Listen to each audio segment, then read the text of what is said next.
start the class. Good afternoon, everyone. Today we are seeing the topic of first year zoology, that is biology in human welfare. Okay. So this, what is the thing you are discussing in this biology in human welfare is how the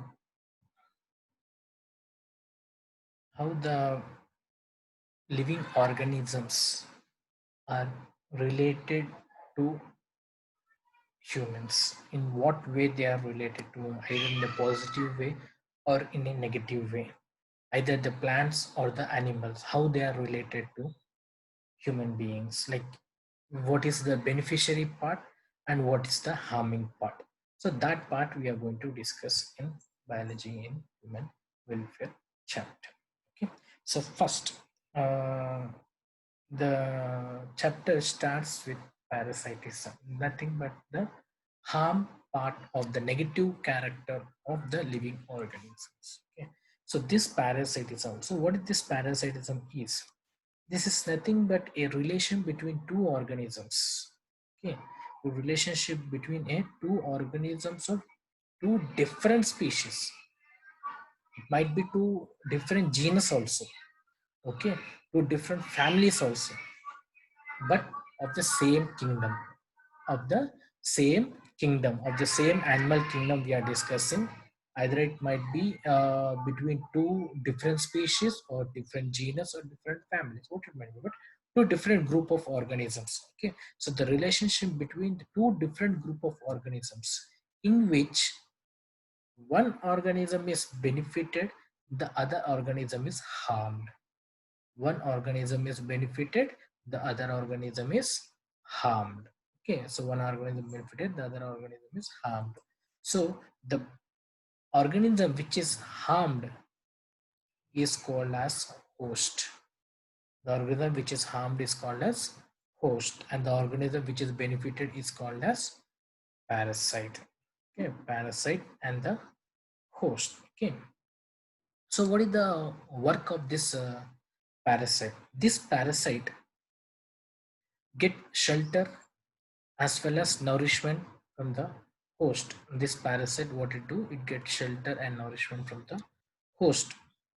And what happens in the host, the host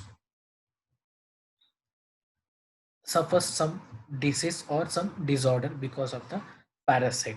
Okay, this parasite uh, uh, insert some antigens into this host, so thereby the host get some disease or some physical fitness of the host is disturbed.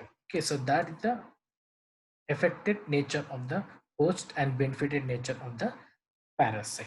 Okay, so let's go in deep. What are the types of parasites? So when we are discussing about parasitism, let's discuss what are the types of parasites. Here there are five types of parasites. You see here, there are five types of parasites. One is ectoparasite. So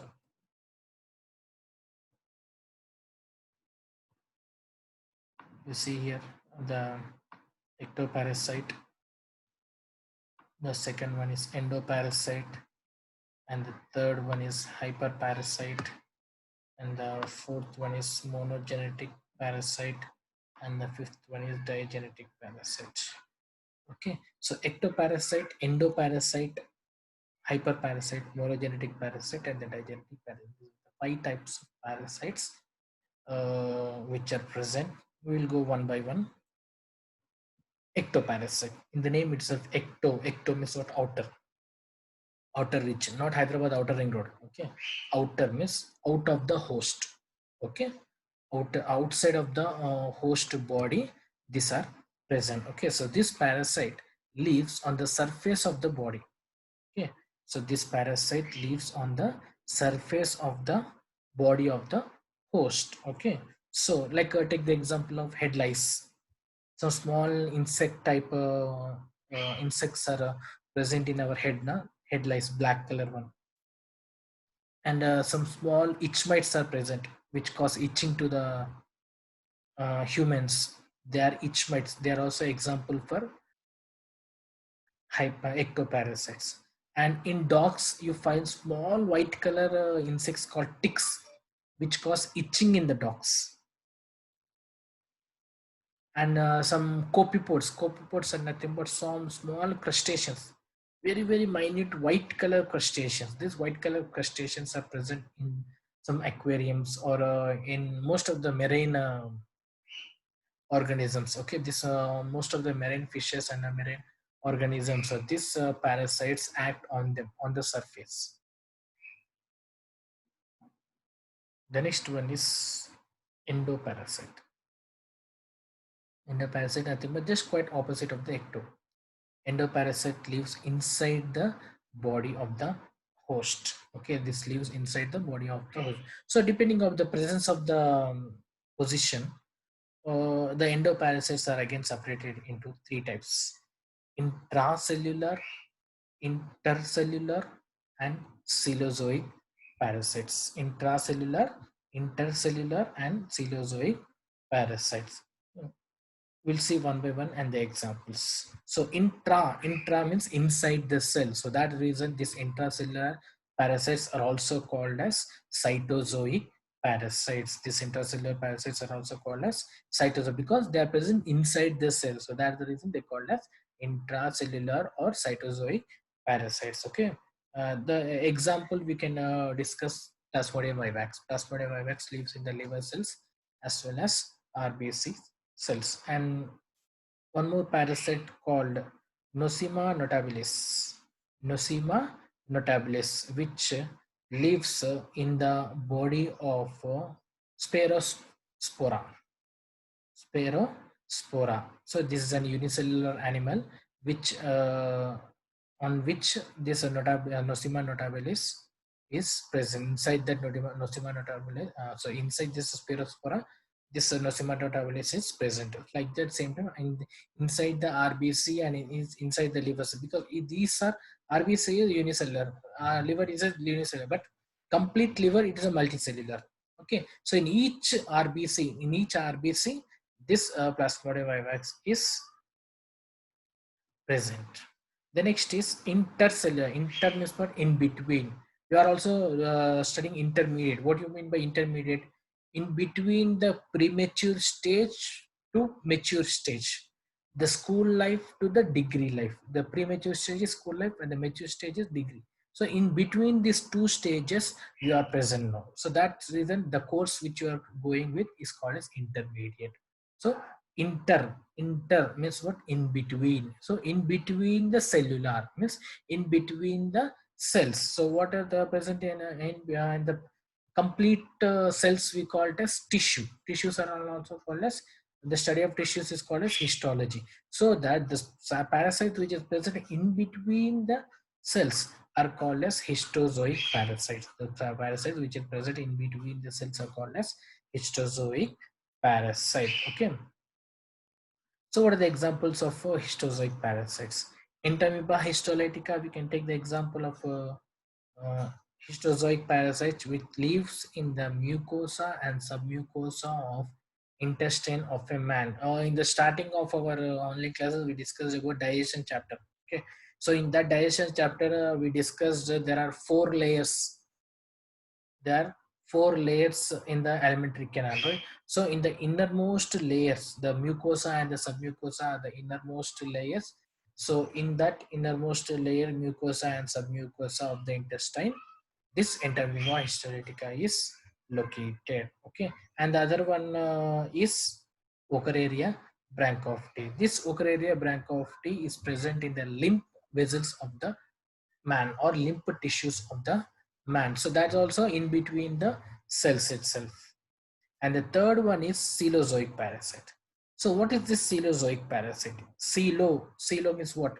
Coelom means body cavity. So the parasites which are present inside the body cavity of the organism are called as coelozoic parasites. Okay, the parasites which are present in the inside the body cavity of the host are called as coelozoic parasites. I'm differing the word again. Body cavity and the body is different. Body cavity is present inside the body only, but Body cavity is different and body is different. Body means the complete body. Body cavity means only the coeloms, only the coeloms. Okay. So here we can take the example called Ascaris lumbricoids. Ascaris lumbricoids. So these Ascaris lumbricoids is present in the body cavity of the intestine. Okay, coeloms of the intestine. And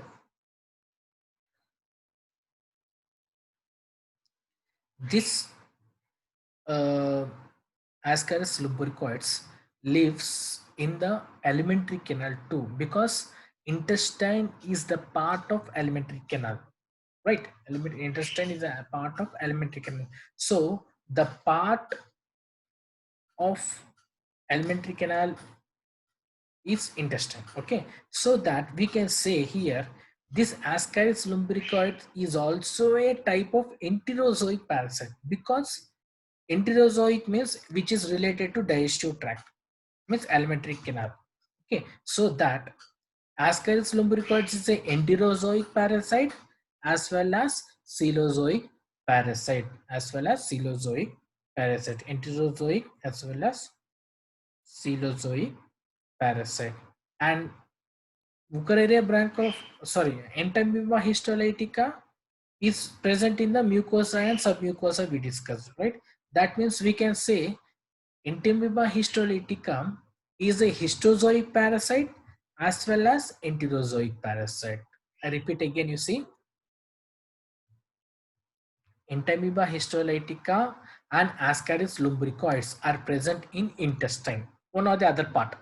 Intestine body cavity, Ascaris is present, and intestine inner layers, Entamoeba histolytica is present. Okay, but both are present in the intestine of alimentary canal. So that this both are called as enterozoic parasite because they are present in the alimentary canal. Okay, but when we compare the classification based upon the presence, Entamoeba histolytica is a histozoic parasite, whereas Ascaris is a coelozoic parasite.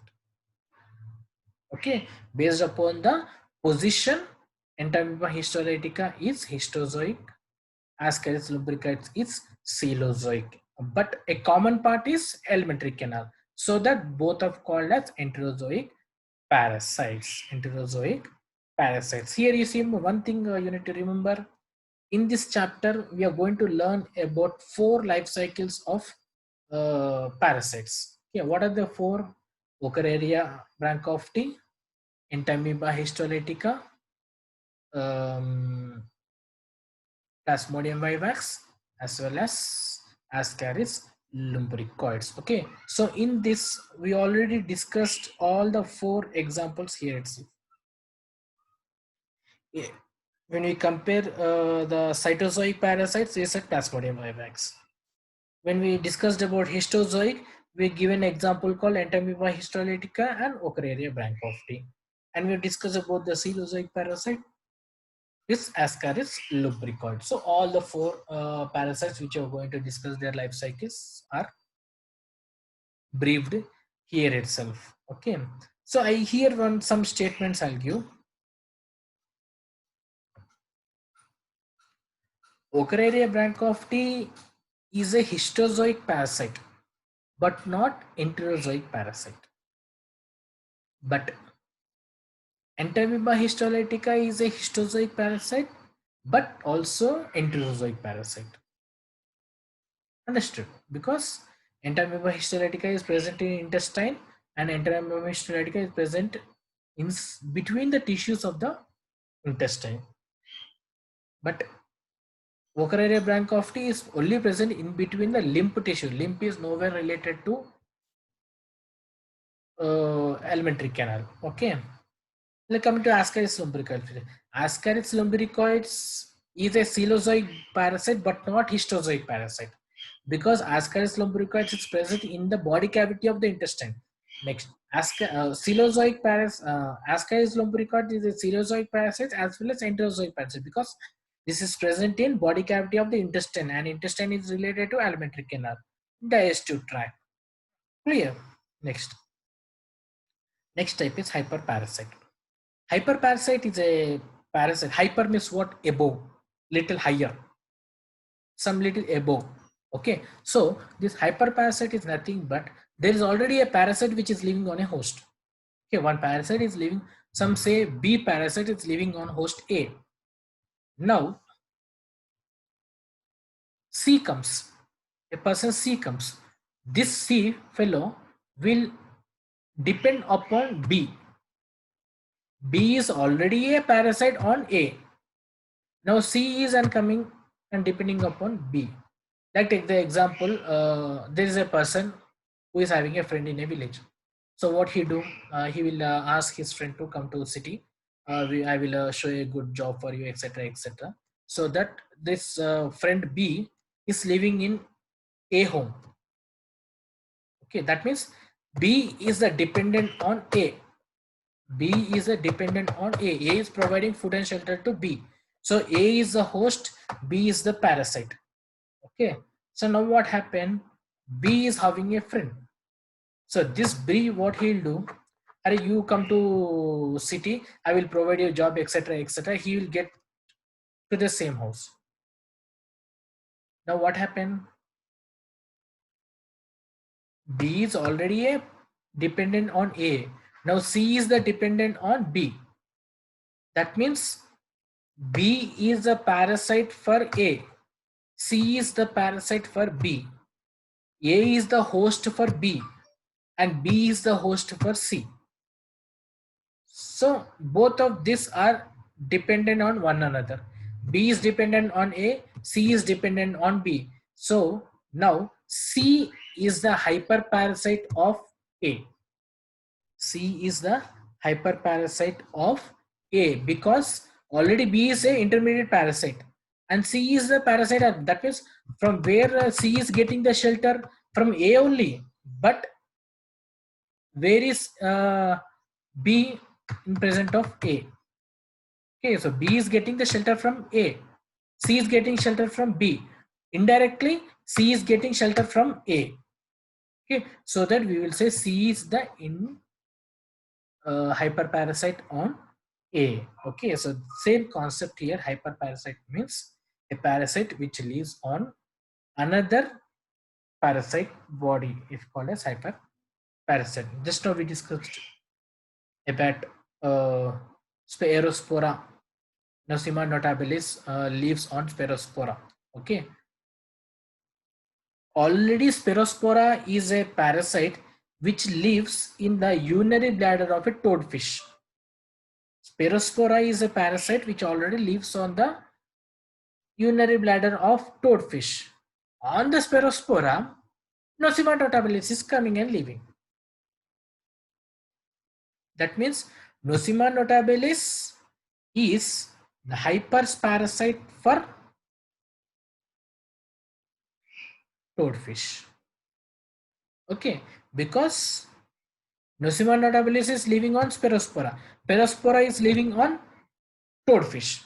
Toadfish is the main host.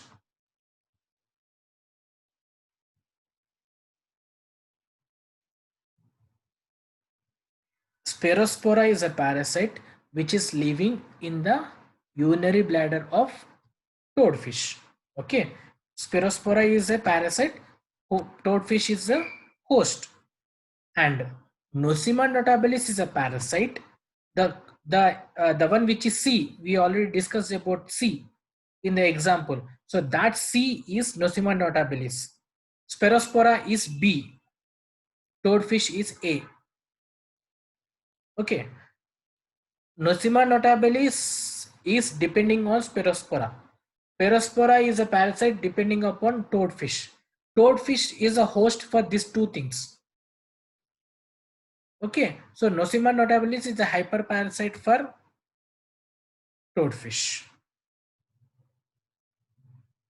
The next, monogenetic. These two things are very common, very simple topics. Monogenetic parasite, the digenetic. Simple. Mono means what? Single. Di means what? Double. Two. Okay. So the parasites which completes the life cycle in a single host. Genetic means what? Their life cycle.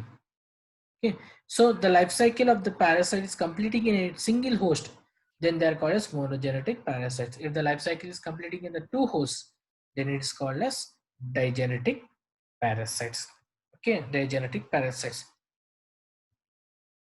We will give the same examples only in which we are going to study. Take the example of Entamoeba histolytica. It completes its life cycle only in one host. Okay, so that Entamoeba histolytica is put under Entamoeba histolytica we can keep under monogenetic parasite. Next, Ascaris lumbricoids also undergo the life cycle in one host only. So we will also put Ascaris lumbricoids under monogenetic parasite. What about digenetic? What are the rest two Plasmodium vivax and Ochrerium branchiopteris? Both are the parasites which are affected or which are passed by the mosquitoes. Okay.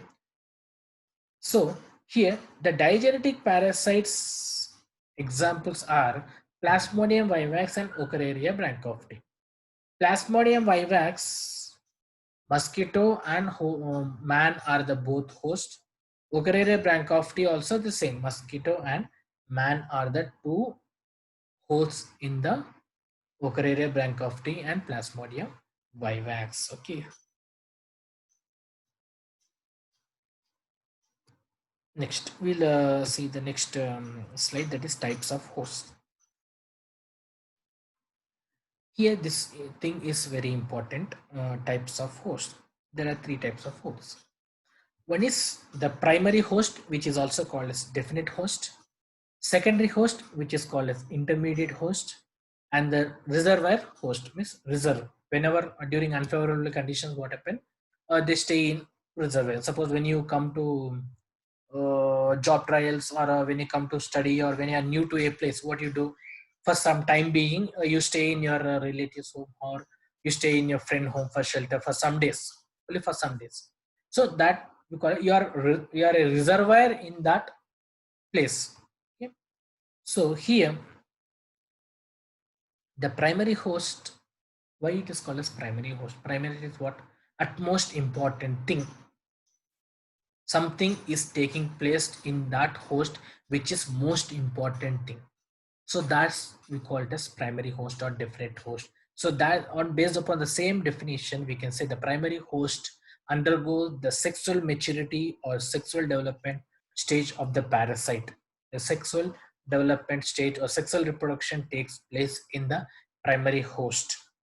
Okay, which is also called as a definite host. So here one thing you need to remember without confusion.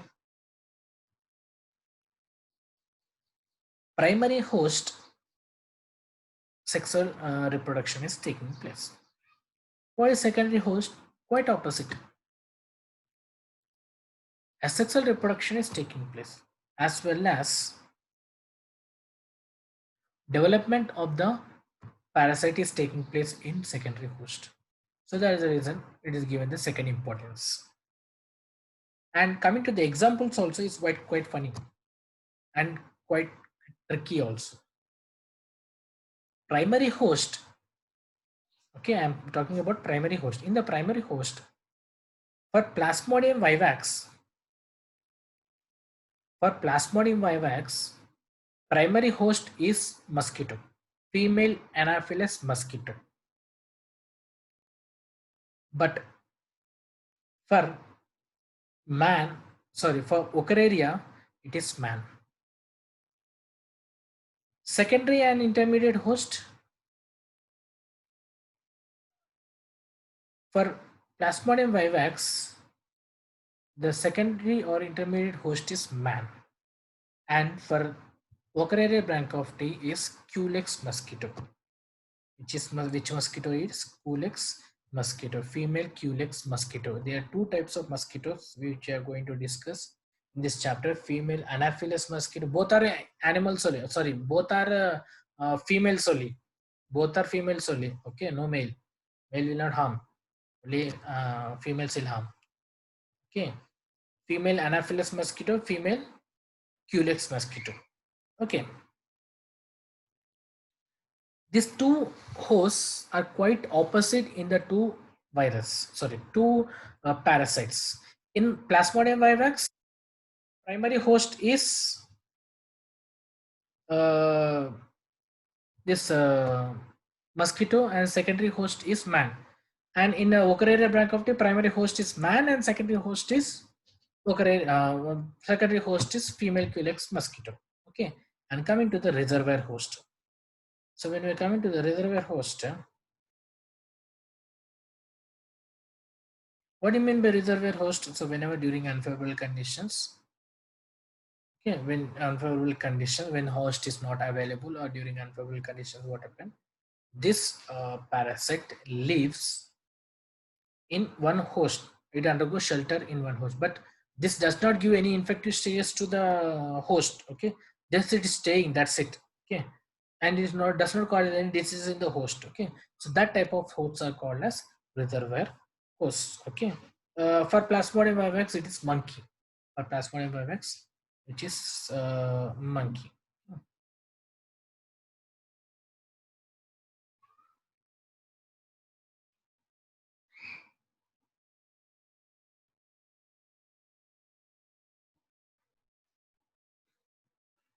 Okay, so for during unfavorable conditions and in whenever the host is not available, the parasites live in the reservoir host. So I repeat again, you see, just I will remove this. Oh, it's time running up. We need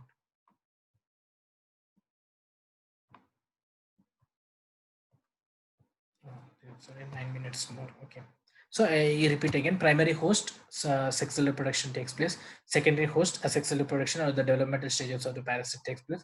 And reservoir host, whenever the host is not available or during unfavorable conditions, the parasite lives in the reservoir host. So the examples for primary host is female Anopheles mosquito for Plasmodium and man for the Ochreria brachyphylla. And for the secondary or intermediate host, uh, Ochreria for the Ochreria brachyphylla, mosquito is the secondary host, and in Plasmodium vivax, man is the secondary host. And coming to the reservoir host, okay, coming to the reservoir host, examples are monkey for the Plasmodium vivax as well as gnu for Trypsoma gambaceae. Okay, gnu is the nothing. Gnu is nothing but an African antelope. Okay, that is for Trypsoma gambaceae. Okay, and the last type is we completed about parasites. We completed about host. So other one which is including in the passing of the diseases is vectors. Okay, so there are two types of vector, that is mechanical vectors and biological vectors. Okay, so the transfer of these infective stages of a parasite. Okay, so this transfer of these infective stages of the parasite, but development will not occur in the host one. Development will not occur in the mechanical vector. Okay, development does not occur in the mechanical vector. Okay, so here in the mechanical vector, only the infective stages of the parasite is passed from one host to the other host. So we can take the example like housefly for Entamoeba histolytica. So from the fecal matter or from the unhygienic conditions, from there the Entamoeba histolytica parasite is passed to the host to contaminate the food or water, what it might be. Okay. And the biological vector is nothing but where some part of the developmental stages take part inside the vector. Okay, when it's going to the another host. Take the example of uh, Anopheles, female Anopheles mosquito for Plasmodium and Culeus mosquito for Ochreria. Mosquito, though it is a host, it is acting like a biological vector. Vector means what? Which passes the parasite from one host to the other host. That is vector. Okay, so the parasite from the mosquito, it is shifting to the host, shifting to the man. Mosquito itself the host, but still is acting like a carrier to shift the parasite from mosquito to the host. Okay,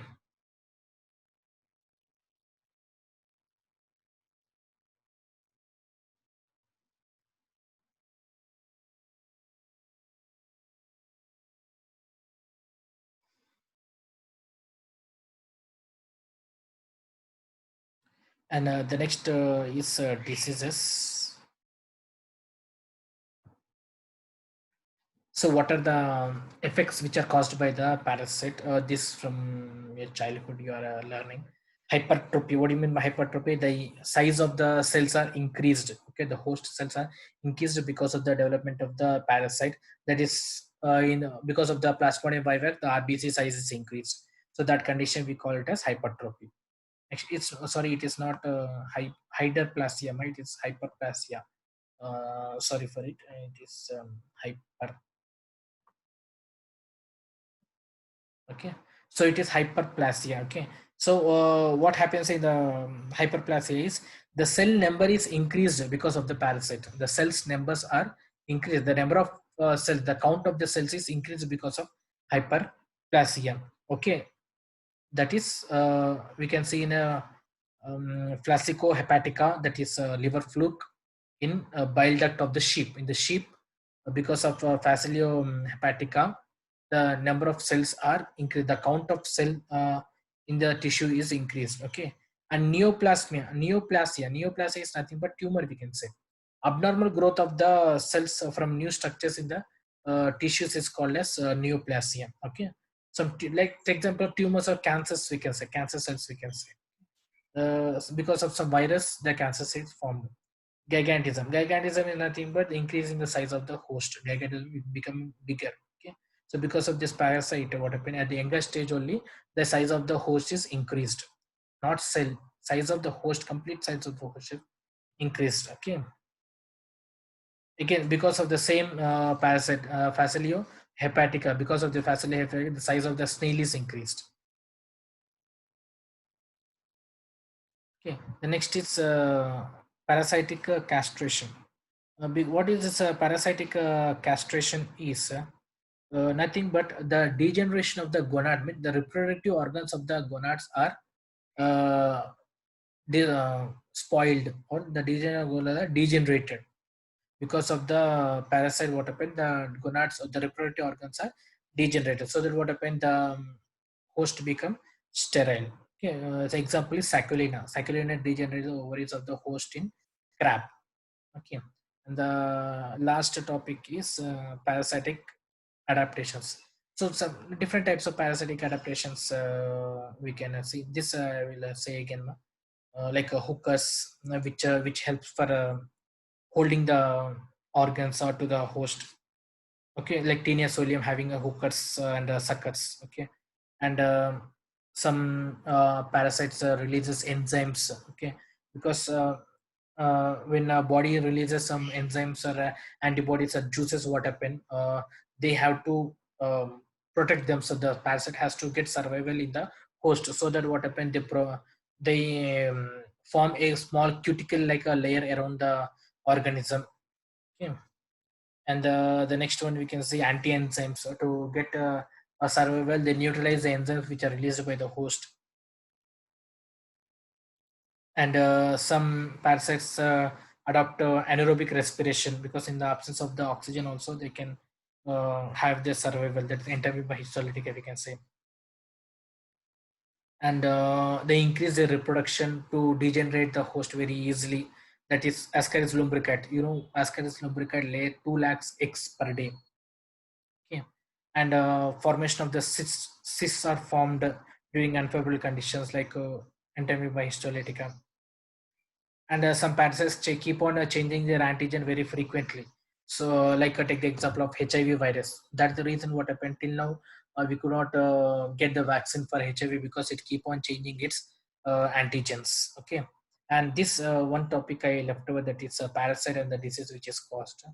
Trypanosoma gambiaceae, which is causing this African sleeping disease, and Leishmania tropica, nothing but Delhi boils, small lesions are produced. And Leishmania donovini, this is nothing but Kala Azar Dum Dum fever, they say, is nothing but not actually black. The blood becomes very dark, face become very dark, like tanned skin. So that's the reason we can they say that Kala Azar. And Plasmodium, you know, it causes malaria. And Rucararia, you know, it's causing filaria. Okay, so these are the different types of parasites which you need to read. These are different types of parasites which causes this type of disease. These types of disease they may ask for matching in the MSET or NEET. Okay. This is for today, ma. Now tomorrow we'll start with the life cycles of the four parasites. Okay, that's for today. I'll end the session now, and you can join again if you have any doubts. We'll